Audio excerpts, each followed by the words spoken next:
আনদুরু মুসা, আমি মুসা আলাইহিস ইসলামের মতো নবীকে দেখতেছি কিয়ামতের দিন মুতালাফফিফুন বি উমুদিল আরশ, আরশের খুঁটি ধরে চিৎকার দিতেছে আর বলতেছে রব্বি আসআলুকা নাফসি ওয়ালা আসআলুকা উম্মি ওয়ালা আসআলুকা উখতি, আমার বোনকেও চাই না, মাকেও চাই না, আমি তো আমাকে চাই, আমাকে বাঁচান।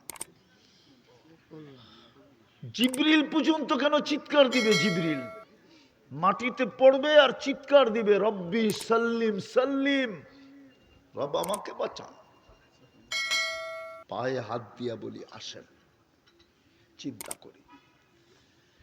আজকে যদি চিন্তা করতে পারি তাহলে আমার বিশ্বাস বিবেকের পর্দা খুলবে, নাইলে অনুসূচনা ভিতরে আসবে। আমি অনুতপ্ত হব, আমি লজ্জিত হব, হতে পারে আমার হাত দুইটা উঠা যাবে, হতে পারে যুবক এক সময় হাত উঠায় বলবে মালিক মাফ করে দে না। এই জন্যই তো আমি বলি আমার জাতি যদি কিচ্ছু না করতো, সূর্য ডুবতে দেরি হাত উঠায় মাপ চাইতে যদি দেরি না করতো, সূর্য উঠতে দেরি মাপ চাইতে যদি দেরি না করতো, সূর্য ডুবতে দেরি মাপ চাইতে যদি দেরি না করতো, এই দুটো বাদ দিলাম, আমার জাতি যদি একটা কাজই করতো, ঘুমের বিছনায় যাইতে দেরি আল্লাহর কাছে মাপ চাইতে দেরি না করতো, আল্লাহর কাছে যদি মাপ চাইতে দেরি না করতো, যে বিছনায় গেল আর মাপ চায়া ঘুমাইলো যে আল্লাহ কিচ্ছু করতে পারি নাই, ঘুমাইতে তো চললাম, সকালে উঠাইলে না উঠবো, না উঠাইলে তো উঠবো না। কেননা ঘুমের দোয়ার ভিতরে এটাই বলা হয় বিইসমিকা আমুতু ওয়া আহইয়া, আপনার নামে সদিচ্ছায় মরতে তো চললাম, কিন্তু উঠবো আমার ইচ্ছায় না, উঠবো আপনার ইচ্ছায়। আহইয়া, আপনি উঠাইলে উঠবো, নাইলে উঠানো হবে না। বিছনায় যেয়ে যদি মাপ চাইতো, কিন্তু আমার জাতি তো না বিছনায় যেয়ে মাপ চায়, না সূর্য ডুবার পরে মাপ চায়, না সূর্য উঠার পরে মাপ চায়, বরং ডাকলেও তো আসে না। এটাই বলতেছিলাম, ডাকলেও তো আসে না। প্রতিদিন 5 বার কে ডাকে? কে ডাকে? কে ডাকে? আল্লাহ চিনেন? আল্লাহ তো চিনে না, আল্লাহ চিনি না। হয় হয় হয়, এই জন্যই তো আমি বলি উচিত ছিল, প্রত্যেকটা মুসলমানের উচিত ছিল ডেলি না হইল সপ্তাহে, সপ্তাহে না হইল মাসে, মাসে না হইল বৎসরে, উচিত ছিল 99 নামের অর্থ দেখা। আল্লাহ নিজের পরিচয় দিছেন, মানুষ যেরকম পরিচয় দেয় না, এখানে কিছু নাম আছে, বক্তাদের ছাড়াও কিছু নাম আছে, সবার নামের নিচে পরিচয় লেখা আছে না? নাই? আল্লাহ তো নিজের পরিচয় দিছে। আল্লাহ জিজ্ঞাসা করছে, আল্লাহ আল্লাহ নিজের পরিচয় দিছে, ওইদিকে যাওয়ার সুযোগ নাই। মক্কা আলারা জিজ্ঞাসা করছিল আল্লাহর বংশ কি? আল্লাহর বংশ পরিচয় কি? বংশ পরিচয় তো কুলহু আল্লাহ আল্লাহ নাজেল করছেন, ঠিক না? হ্যাঁ, আমাদের নবীজির কাছে এসে জিজ্ঞাসা করছে আনসিব রব্বাকা, আপনার রবের নসব বলেন, পরিচয় বলেন। তা আল্লাহ কুলহু আল্লাহ নাজেল করে দিছেন। শুধু কুলহু আল্লাহ নাজেল করেন নাই, গাঠি সহ নাজেল করছেন। কোন সূরাকে জমিনে আনতে এত ফেরেশতা কখনো আসে নাই। জিবরিল আলাইহিস সালামের সাথে এত ফেরেশতা আসছে, কেননা আল্লাহর পরিচয় পত্র কি? কুলহু আল্লাহ, গাঠি। এই জন্যই তো সাহাবী শুনা মিছিল শুরু করছে, তাও একা একা। সবাই জিজ্ঞেস করছে মিছিল কেন? শোনো না সূরা ইখলাস? শুনলাম তো, এটার ভিতরে কি আছে? তো সাহাবী বলতেছে নেমার রব রব্বুনা, জয় আমাগো রবের জয়, ইয়াখুদ কলিল ওয়া ইউতিল জাসিল। ছোট একটা সূরা পড়তে দেরি, 10 পারার সওয়াব দিতে দেরি করে না। ইয়াখুজ কলিল, সময় লাগে অল্প, কিন্তু সওয়াবের গাঠি কত বড়। বলেন এই নিয়তে কয়বার সূরা ইখলাস পড়েন? এইখানে যারা আছে বসা বেশিরভাগই তো হবে বাড়াটিয়া, ঠিক না? বাড়িওয়ালা আছে কিনা আমি জানি না, আমার সামনে, আমার স্টেজে না, আমার সামনে যারা বৈশা আছেন বাড়িওয়ালা আছেন দুই একজন, মনে হয় না, খুব কম, ঠিক না? বাকি বেশিরভাগই তো কি? হ্যাঁ, আরে বলেন না, ভয় পাইতেছেন? আরে ভয় পায়েন না, বইলা ফেলেন। বেশিরভাগই তো কি বাড়াটিয়া, ঠিক না? বাড়িওয়ালা হইলেও কি হবে, 2-4-10 কাঠা বানাইতেই তো জিন্দগি পার হয়ে গেছে গা, ঠিক না? হ্যাঁ, সত্য তো। অথচ সূরা ইখলাস 10 বার পড়লে জান্নাতে একটা বাড়ি কমপ্লিট হয়। আল্লাহর রসুল বলছে, আল্লাহর রসুল। আপনি তো ইচ্ছা করলে ডেলি 5 ওয়াক্তে 10 বার 50 বার পড়া 5টা বাড়ি বানায় ফেলতে পারেন। তা আমি যেটা বুঝাইতেছিলাম, 5 বেলা ডেলি কে ডাকে? চিনেন আল্লাহ, চিনেন? আল্লাহ নিজের পরিচয় দিছে, হুয়াল্লাহুল্লাযী লা ইলাহা ইল্লাহু। পরিচয় জিজ্ঞেস করেন তরজমা, পরিচয় তো হুয়াল্লাহুল্লাযী লা ইলাহা ইল্লাহু আর রহমানুর রহিমুল মালিকুল কুদ্দুসুস সালামুল মুমিনুল মুহাইমিনুল আজিজুল জব্বারুল মুতাকাব্বিরুল খালিকুল বারিউল মুসাব্বিরুল গফফারুল কহ্হারুল ওয়াহ্হাবুর রাজ্জাকুল ফাত্তাহুল আলিমুল কাবিদুল বাসিতুল খাফিদুর রাফিউল মুইজ্জুল মুযিল্লুস সামিউল বাসীরুল হাকামুল আদলুল লতীফুল খবীরুল হালিমুল আযীমুল গফুরুশ শাকুরুল আলিয়্যুল কবীরুল হাফিজুল মুকীতুল হাসিবুল জলিলুল করিমুর রকিবুল মুজিবুল ওয়াসি আল হাকিমুল ওয়াদুদুল মজিদুল বাঈসুশ শহীদুল হকুল ওয়াকিলুল কবিয়্যুল মতিনুল ওয়ালিয়্যুল হামিদুল মুহসি আল মুবদি আল মুঈদ আল মুহয়ি আল মুমীত আল হাইয়্যু আল কাইয়্যুম আল ওয়াজিদ আল মাজিদ আল ওয়াহিদ আল আহাদ আস সামাদ আল কাদির আল মুক্তাদির আল মুকদ্দম আল মুআখ্খার আল আউয়াল ওয়াল আখির আল যাহির ওয়াল বাতিন আল ওয়ালি আল মুতাওয়ালি আল বাররুত তাওয়াবুল মুনতাকিম আল আফু আর রউফ মালিক আল মুলক যাল জালালি ওয়াল ইকরাম আল মুকসিত ওয়াল জামি ওয়াল গানিয়্য আল মুগনি আল মানি আদ দার আল নাফি আন নূর আল হাদি আল বদি ওয়াল বাকি আল ওয়ারিস ওয়াল রশিদ আস সাবুর জাল্লে জালালু। 99 পদের মালিক আল্লাহ ডাকে। 90% মসজিদে আসে না, 90% নামাজ পড়ে না, 90% নারী পুরুষ যুবক বৃদ্ধ নামাজ পড়ে না। অথচ অঙ্গীকার ছিল একটাই কমপ্লিট করে দে, একটাই কমপ্লিট করে দাও। ইদা সালুহা সালুহা সাইরুল আমাল, একটা কমপ্লিট করে দিলেই আমরা সবগুলা কমপ্লিট বইলা মাইনা নিব। কিন্তু ওই নামাজই পড়তে আসে না। এই জন্য মেরে দোস্ত আবার শুরুতে চলে যাই, চিন্তা করা উচিত ভোগ করি কতটুকু, নেয়ামত খাই কতটুকু, আল্লাহর ভোগ করি কতটুকু, আর আল্লাহ আল্লাহ বলি কতটুকু।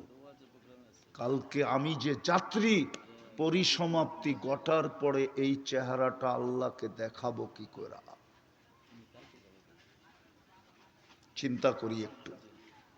বুঝাইতে পারলাম? বুঝে কি আসলো? হ্যাঁ, কিছু যদি নাও করতে পারি তো এই উম্মতের জন্য একটা সুযোগ আছে, ওই সুযোগটার জন্যই আল্লাহ অপেক্ষা করেন। এই সুযোগ কোনো উম্মতকে দিছেন কি দেন নাই আমি জানি না, কিন্তু এই উম্মতকে সুযোগ দিছেন। হাত্তা ইউগারকের আল্লাহ ঘোষণা দিতেছে, আমি তোর কণ্ঠনালীতে রু আসার পূর্ব মুহূর্ত পর্যন্ত অপেক্ষা করব। আল্লাহ অপেক্ষা করবেন, তওবার জন্য অপেক্ষা করবেন, তওবা করি কিনা। এই সুযোগ এই উম্মতকে দিছেন, আর কোন উম্মতকে দিছেন কিনা জানি না।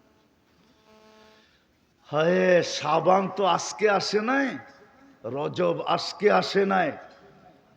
কোরআন তো বলে যেদিন থেকে আল্লাহ, ওই দিন থেকেই শাবান চলতেছে, ওই দিন থেকেই রজব চলতেছে, ঠিক না? কোরআন তো এটাই বুঝায়, ঠিক না?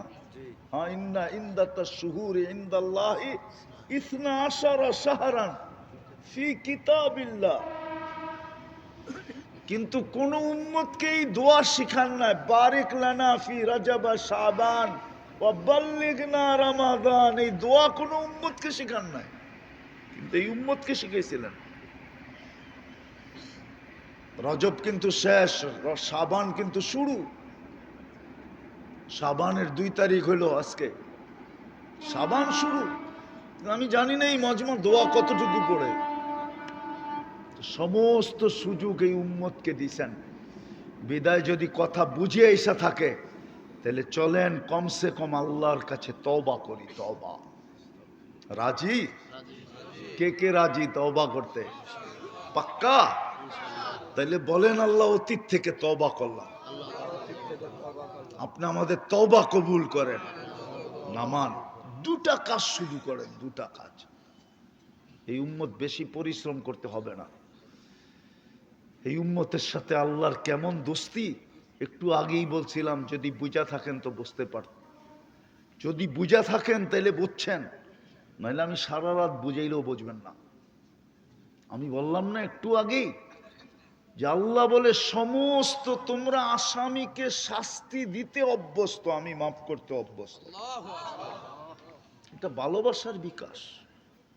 তোমরা আসামিকে খুঁজতে থাকো শাস্তি দেওয়ার জন্য, আমি আসামিকে ডাকতে থাকি মাফ করার জন্য। একটু পরেই প্রথম আকাশে চলে আসবেন আর ডাকতে থাকবেন, হালমি মুস্তাগফির ফাগফির আলা, কে আসিস মাপ চাস, আমি মাফ করব। বিদায় 2টা কাম করেন, পারবেন? একটা হলো আজকের থেকে যখনই ঘুমাইতে যাব আল্লাহর কাছে মাপ চায় ঘুমাবো। আমি বিশেষ করে যুবকদেরকে বলতেছি, সারাদিন কি করলাম আমার বিষয় না, কেননা আমাকে আল্লাহ চকিদার বানায় পাঠায় নাই। কোরআনে আছে লাস্তা আলাইহিম বিমুসাইতির, চকিদার নামে। দ্বিতীয়, তোমার দোষ তালাশ করার জন্য আল্লাহ আমাকে পাঠান নাই। ওয়ালা তাজাসসু, দোষ তালাশ করার জন্য আসি নাই, হাতে পায়ে ধরার জন্য আসছি। এই জন্য বলতেছি যখনই ঘুমাইতে যাব আল্লাহর কাছে মাপ চায় ঘুমাবো। পারবেন এটা করতে? কঠিন মনে থাকবে?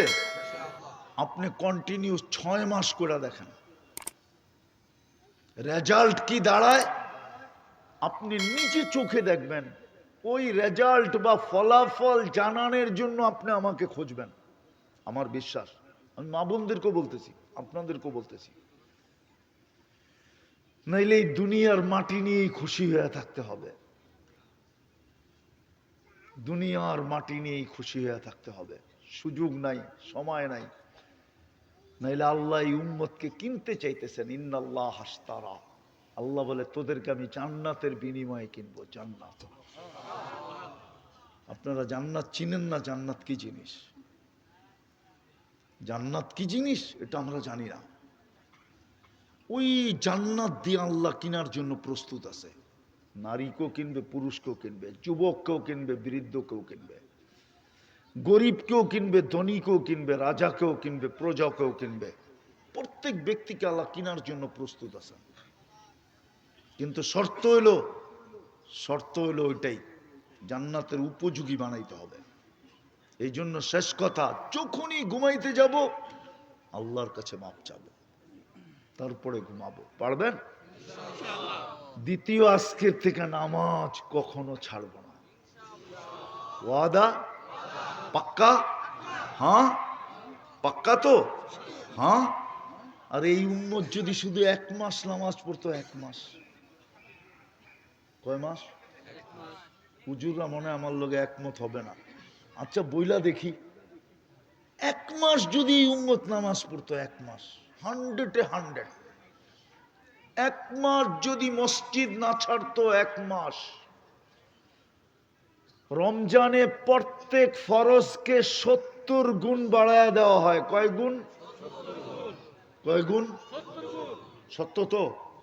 হাদিস তো? গীতা তো না? হুজুররা কি বলে, গীতা না হাদিস? প্রত্যেক ফরজকে 70 গুণ বাড়ায় দেওয়া হয়। তাইলে 1 মাস মানি কয় মাস? দুর্মিয়া 70 মাস, ঠিক না? বাকি যদি আল্লাহ বলতো 11 মাস তোরে দেখি না, না দেখলে কি হলো, রমজান তো 70 মাস, 11 বাদ দিয়া দেন, 11 কি দিয়া দেন। তারপরে আমি পাওনা না আপনি পাওনা, 70-এর থেকে 11 গেলে কত থাকে, 59 মাসের তো আমি পাওনা। লাইলাতুল কদর তো বাদই দিলাম, ওটা তো 83 বছর, আপনি আমার কাছ থেকে পাবেন কোত্থেকা।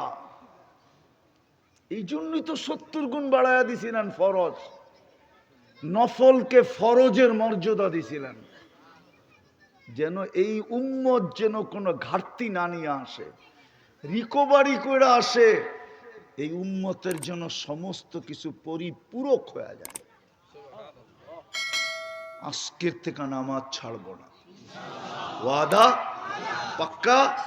আল্লাহ আমল করার তৌফিক দান করেন। কেউ উঠাউঠি করবো না, হযরত চলে আসছে। আলহামদুলিল্লাহ, আমাদের শায়েখ পৃথিবীর বিখ্যাত নন্দিত মুফসিরে কোরআন অত্যন্ত চমৎকার গুরুত্বপূর্ণ